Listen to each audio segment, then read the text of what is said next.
Hello, friends. Continuing on to part 2, having done cosmology last time, we will now be doing over Mythos through the Black Empire. So this will include the earliest moves of the Titans, finding other sleeping world souls, and their confrontations with the old gods firsthand, and Void Lords. The first introductions of demons in the Twisting Nether, and the Titan Forged battles with the Black Empire leading to its downfall. So let's just jump right in. So, of course, before all else, before the cosmos even took form, there was light and there was the void. So, light was basically just boundless waves filled with existence, like unfestered by the confines of time and space, just like kind of embodying the concepts of joy and hope. But after they kept expanding, it felt pockets of nothingness, and that would be known as the void. The void is a dark and vampiric force just to devour all energy, kind of like the Void Lords I mentioned last vid. They want to twist creation inward and feed upon all of the light. And feeding upon the light, it quickly grew in potency, and just the two clashed heavily into creating new realms of existence, one which was the physical universe bearing Azeroth. Now, the Light and Void didn't really give a shit about how many verses they were making in these clashes, like perpetual clashes. They would just rage across the cosmos, just raw matter merging and spinning into primordial worlds, in countless numbers, and just for endless amounts of times. The great dark beyond just started broiling in fire and magic, and the most unstable energies went into an astral dimension, which, fill in the blank, will be known as the Twisting Nether. Although it's technically linked to the Great Dark Beyond, the Twisting Nether actually formed outside of the borders of the physical universe. So with that, its volatile energies would occasionally just tear through the veil of the Great Dark itself and just flood into all of reality and warp creation, obviously in the worst senses. The cataclysmic explosion between the void and the light basically just shot endless shards of light through the Great Dark, and when it connected to myriad worlds, it would just give sparks of life, which would give rise to new creatures, both of good and bad senses, since Shadow obviously also accompanied it during the huge explosion. So once the light crashed, the most common forms of life to spring off were the elemental spirits. These could include fire, earth, air, and water, the four classics. And they were basically just native to every physical world. Many of them reveled in the kind of chaos that had sway over the early ages of creation, when they're kind of unbound by rules and restrictions of, greater forces. Although they were the most prevalent within the early days of the Great Dark Beyond, the Elementers weren't alone as the only kind of entities within it. There was also clouds of fractured light, which over time gave shape to beings of far greater power and potential. These being, of course, the Naru, just benevolent creatures composed of complete holiness. And when they gazed upon the universe, they just saw limitless possibilities to aid others, and just vowed with their holy magic to spread hope and nourishment where they could. So basically just the opposites of the Void Lords. Then lastly, the big dogs to be formed during the cataclysmic explosion. We of course have the Titans. They come from slumbering world souls, which is a small amount of planets within the Great Dark Beyond, whom once awakened, their journey is basically to wander distant corners of the Great Dark searching for others of their kind. And just on their voyage, they would one day alter the course of creation and shape the destiny of all things. So, discussing kind of like the Titans, the OG was Aman'Thul. It's kind of unknown how he kind of sprung out from being the first, but once he did, he basically just like trekked across the Great Dark Beyond to find more of his kind. And his quest, although like it took a long ass time, it paid off. And then he found other siblings, to which he made the Pantheon that we all know. They had a natural affinity for the strongest of arcane magics and just would find more of their kinds and try to preserve sleeping world souls. And it was just crucial to protect the universe because if so, one be corrupted, the consequences would be unimaginable. So at the beginnings, they actually had good outcomes in finding slumbering world souls, to the point of Aman'Thul creating the consulars to kind of watch over the planets, make sure they're all good, or purge them accordingly if they turn out sour. But as time went on, they found fewer and fewer, and in return, they couldn't really watch the corruption which may have been taking place with the old gods coming into view. And then, although it was covered in the cosmology, it's important to refresh on the main pantheon because they come into course later on when they enforge the Titan Keepers with their power. There's Aman'Thul, the High Father of the pantheon, Sargeras, the Defender of the pantheon, who's the strongest, then Agrimar, his bromance, who's the lieutenant of him, Ionar, the Lifebinder, Khazgoroth, the Shaper and Forger of Worlds, Norganon, who is the Celestial Magic and Lore Master, and Golganesh, who's the Keeper of the Skies and Roaring Oceans. So, having covered the Naru prior, who are basically just the embodiment of light and holiness, we then have to move to the Shadow, of course, and the Void, where the beings of like eternal torment, the Void Lords, kind of rest outside of all of reality. And they kind of would watch the Titans from that area, and their goal was kind of to shape a sleeping world soul into their demonic will. They had trouble like manifesting in the physical universe, so basically they would just play Sims 5 and start like Play-Dohing a bunch of huge monstrous evil creatures, and they would just start chucking them across the universe and hoping one would land through the Great Dark Beyond in a world. These would be known as old gods, of course. And although the Titans were aware that the Void energies existed in the universe, they had no knowledge the Void Lords had interfered with the old gods until they saw Azeroth. So, yeah, they were a big threat. So remember that like huge terror through reality during the clash of the light and the shadow, known as the Twisting Nether? Well, creatures emerged to those through time known as demons, unsurprisingly.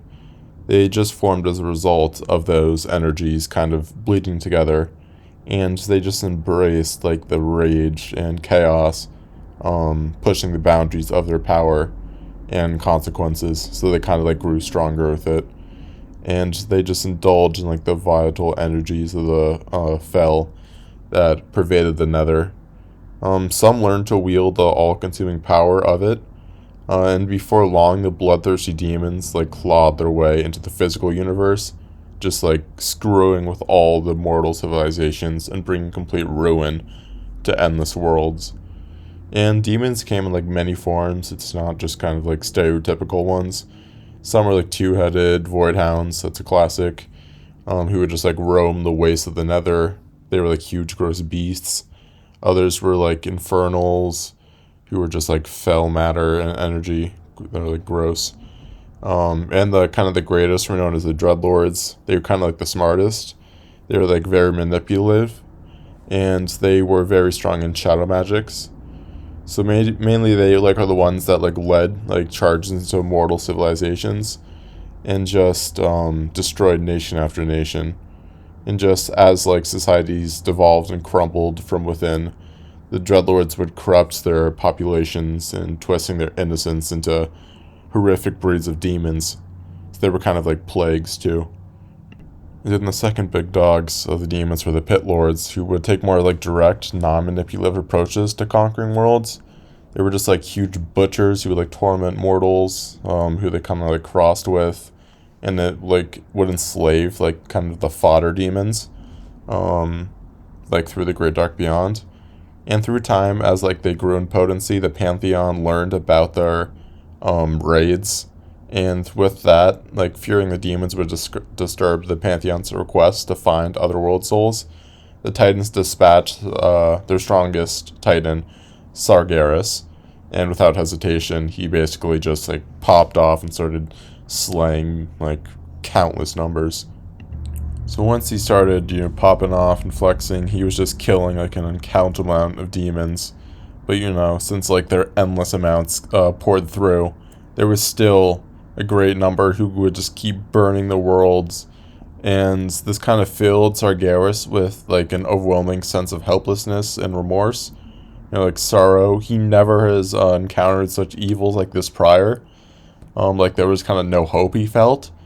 And it even got kind of worse since like when he kept doing that, even though he got like convincing victories, they kept coming back like they were trolling him. He was like, what the fuck's going on? Because we all know that they can only be slain in the nether, which he didn't know at the time. He just knew like his tactics were ineffective, and he thought that the only way he could stop them was to be contained. So basically, the Pantheon saw that he wasn't really getting much done, so they sent Agrimar to help. And for like millennia, they fought and they held their own convincingly, and they finally created kind of a realm to BFR everyone, known as the Mardum, the place of banishment, and it would basically just act as a unbreakable dimension which nothing could escape. And after such demons were thrown in there, basically they just brought peace into the cosmos, and the demons would remain trapped, and they just prospered with all life. But of course, we know eternal peace is boring AF.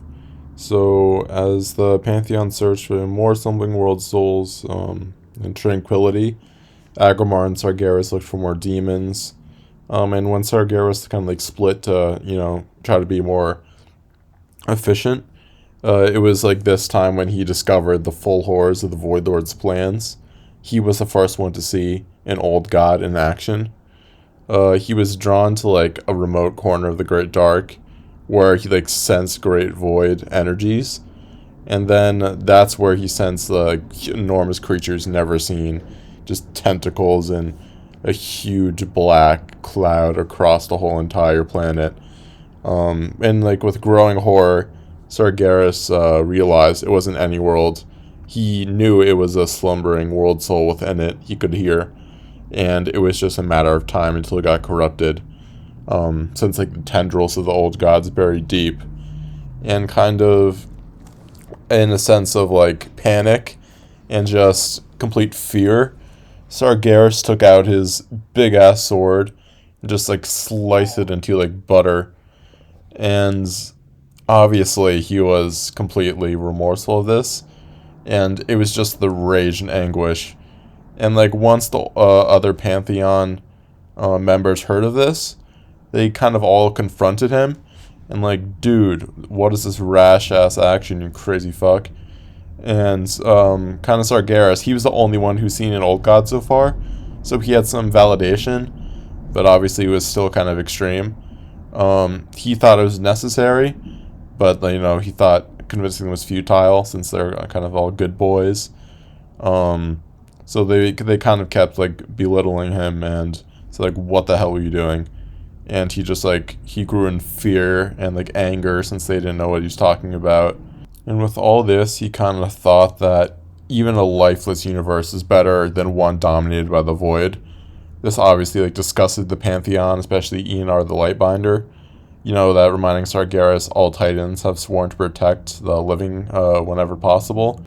And just, you know, overcome with despair and feelings of betrayal, Sargeras, like with rage, just stormed out of the Pantheon.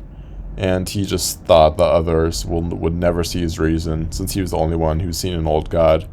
And he was kind of expelled.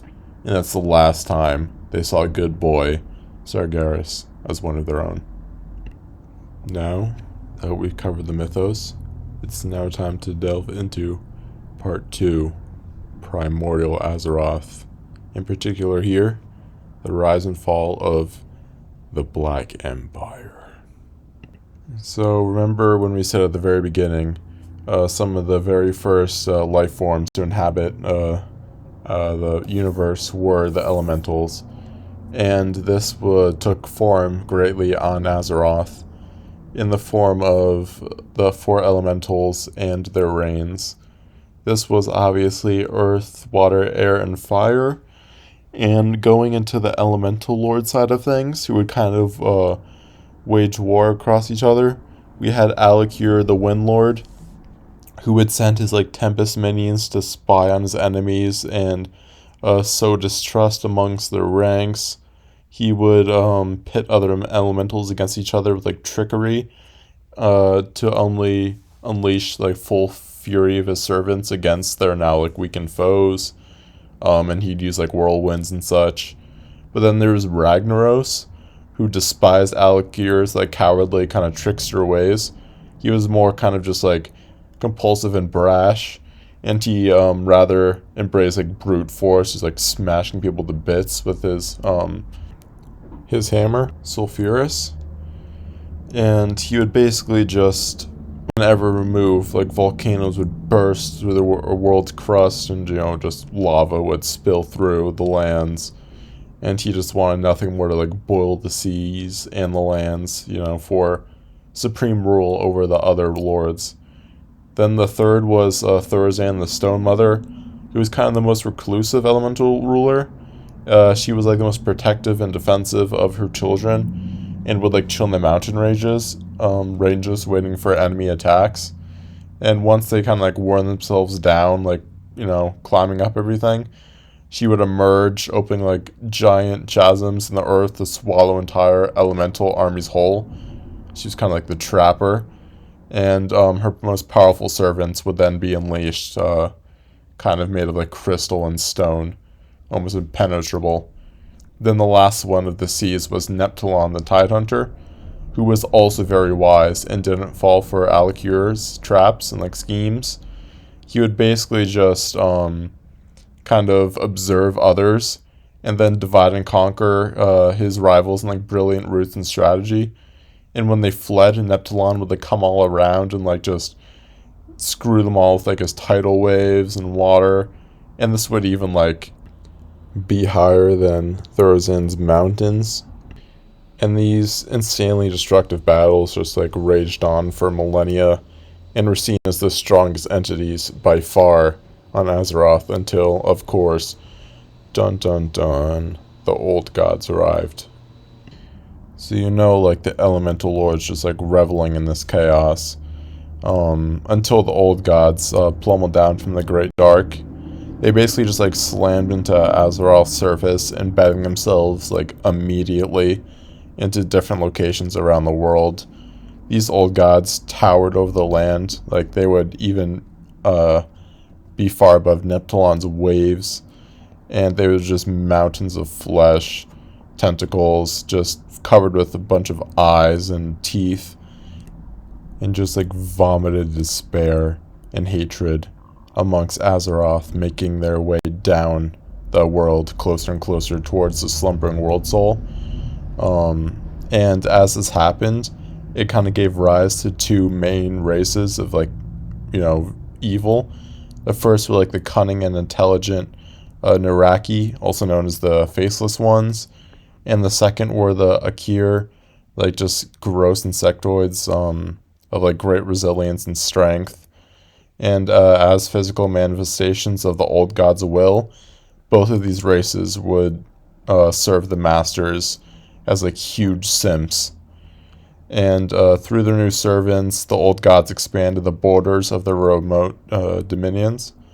The Naraki acted as like ruthless taskmasters, employing the Kir as laborers, like their bitches, to erect towering citadels and temples around their masters, kind of, residences. And the greatest built were around Yasharaj, who was the most powerful and wicked amongst all the old gods. This was located near the center of Azeroth, in the middle of the main continent. And his holding, amongst others, was the greatest, and mainly formed the Black Empire's entirety. And the rise of the Black Empire did not go unnoticed by the elementals. Seeing the old gods is a huge challenge, obviously, for the Dominion. For the first time ever, the elemental lords kind of wanted to work together to defeat them. So Alakir, who obviously hated Ragnaros and vice versa prior, would basically just form together like monstrous cyclones of flames. Like these firestorms would just like rage across the world, reducing the Black Empire's citadels to ash and like their armies. And then elsewhere, like Therazan would raise like jagged rock walls to corral her enemies, while Neptulon would like with his waves just sweep in, crushing the Naraki and Akir, with the huge tidal waves. But in the end, the old gods enslaved the elementals and their lords easily, since they're just that much stronger. And without the native spirits to counter the Naraki and Akir, the borders of the Black Empire crept further and further across the whole world, and perpetual twilight descended across Azeroth as the world spiraled slowly into an abyss of suffering and complete death. So meanwhile, in the Great Dark Beyond, Agromar, his clueless ass, was like still just hunting down demons, even though he knows it doesn't really do anything, killing them since they come back. But like in his tranquil dreams, he sensed a planet with a slumbering world soul with a power unlike any other, which would be later called Azeroth, and nestled within its core was one of his kin. And as I said before, it had the power unlike any other they've ever seen. So basically, he searched for Azeroth, since it was kind of like his destiny, and he kind of got sucked into like the void energies, which were insane, obviously, since the old gods, which was just fucking up the world. And he was kind of the first one to see it. He luckily discovered the world soul was somehow still like uncorrupted, but he knew like it was getting worse and worse, and it was only a matter of time until, a fell titan was basically born and would just kill everyone. So he told the rest of the Pantheon of the discovery, and this is proof that Sargeras had been right. So they kind of like shit, damn. Eonar was the first one to be with Agromar that they have to like take action. They kind of convinced the other members of the Pantheon that like the planet would exceed Sargeras' might if awakened in evil ways. So basically they just started forming what was known as the Titan Forged. Under the Great Forger Khaz'goroth, the Pantheon just crafted this army of like enormous servants from the crust of worlds. The Sheer were fashioned from metal and would command the powers of storms, and the Veneer were formed of stone, and they would hold sway over the earth. And when put together collectively, these mighty creatures would be known as before the Titan Forged, to combat the old gods. The members of the Pantheon imbued a number of the servants with their specific likenesses and powers to command the rest of the Titan Forged. These would be the Titan Keepers. Though they would develop like their own personalities, they were always bearing the powers and abilities that they were granted. Aman'Thul gifted some of his vast abilities to the High Keeper Ra and Keeper Odin. Khaz'goroth bestowed his mastery of the earth and forging to Keeper Aridius. Golganeth granted Keepers Thorim and Hodir dominion over storms in the skies. Eonar gave Keeper Freya command over Azeroth's flora and fauna. Norganon lent a portion of his intellect and mastery of magic to the keepers Loken and Mirmiron.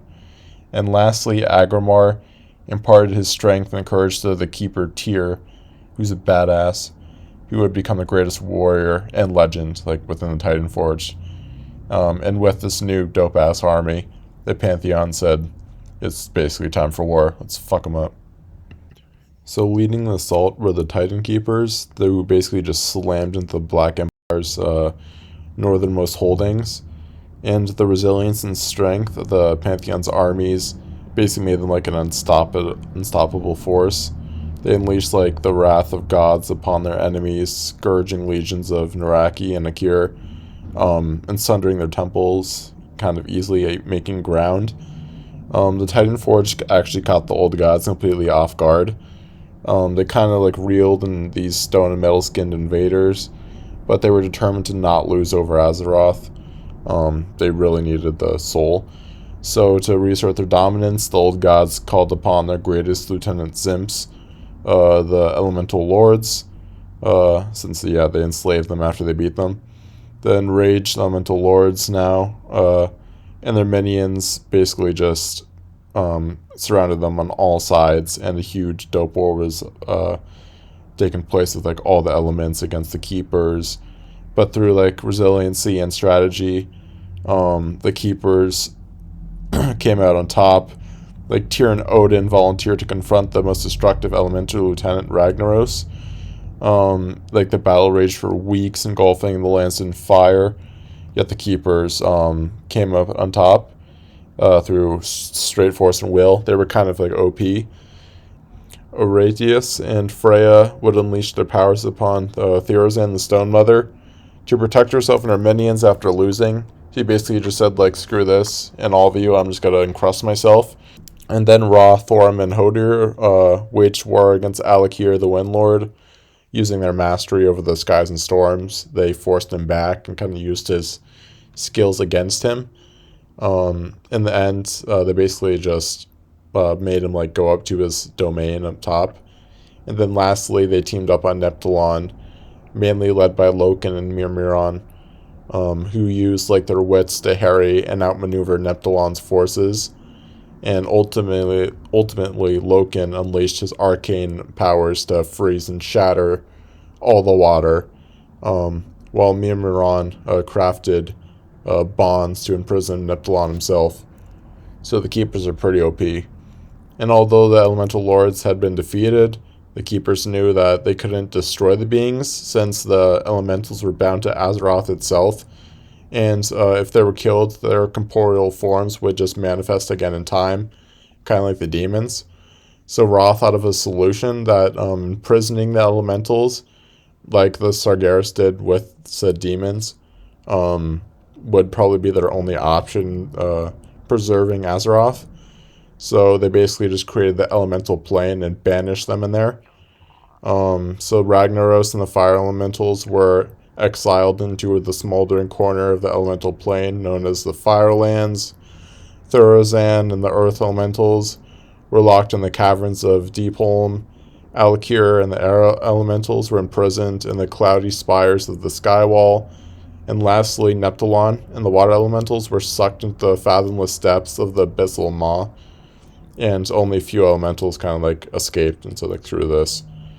And then like once beating the elementals in some like Iraqi, many of the insectoids kind of went into catacombs and fled, like retreated.